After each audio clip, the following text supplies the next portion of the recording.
الشيطان الرجيم بسم الله الرحمن الرحيم إن الله وملائكته يصلون على النبي يا أيها الذين آمنوا صلوا عليه وسلموا تسليما اللهم صل على سيدنا ومولانا محمد معدن الجود والكرم وآله وأصحابه الكرام وابنه الكريم وبارك وسلم صلاة دائمة سرمدا أبدا بسم الله الرحمن الرحيم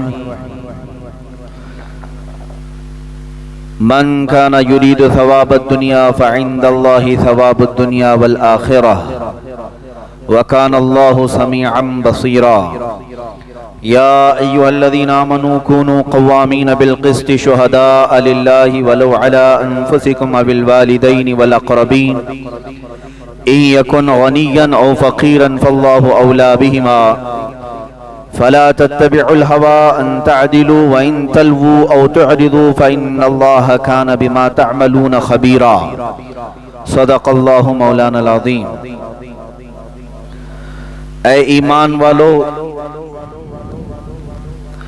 جو دنیا کا انعام چاہے تو اللہ ہی کے پاس دنیا و آخرت دونوں کا انعام ہے اور اللہ ہی سنتا دیکھتا ہے. اے ایمان والو، انصاف پر خوب قائم ہو جاؤ، اللہ کے لیے گواہی دیتے رہو، اس میں تمہارا اپنا نقصان ہو یا ماں باپ کا یا رشتہ داروں کا. جس پر گواہی دو وہ غنی ہو یا فقیر ہو، بہرحال اللہ کو اس کا سب سے زیادہ اختیار ہے. تو خواہش کے پیچھے نہ جاؤ کہ حق سے الگ پڑ جاؤ، اور اگر تم ہیر پھیر کرو یا منہ پھیرو تو اللہ کو تمہارے کاموں کی خوب خبر ہے. یہ آیت کریمہ اور اس کا ترجمہ. سب سے پہلے ہم کافی دنوں کے انقطاع کے بعد پھر سے تفسیر کا یہ سلسلہ شروع کیے ہیں، تو میں سلسلہ تفسیر کو آگے بڑھانے سے پہلے ایک مرتبہ چاہوں گا کہ سارے حاضرین و سامعین مل کر ایک بار سورہ فاتحہ کی تلاوت کریں.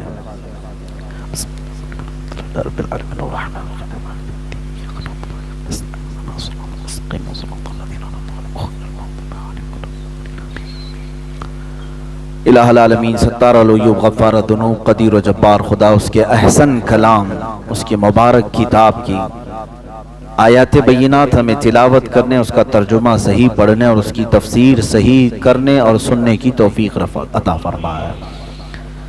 اللہ عز و جل ہمیں قرآن کے ساتھ زندہ رکھے اور قرآن ہی کے ساتھ قیامت کے دن حشر فرمائے.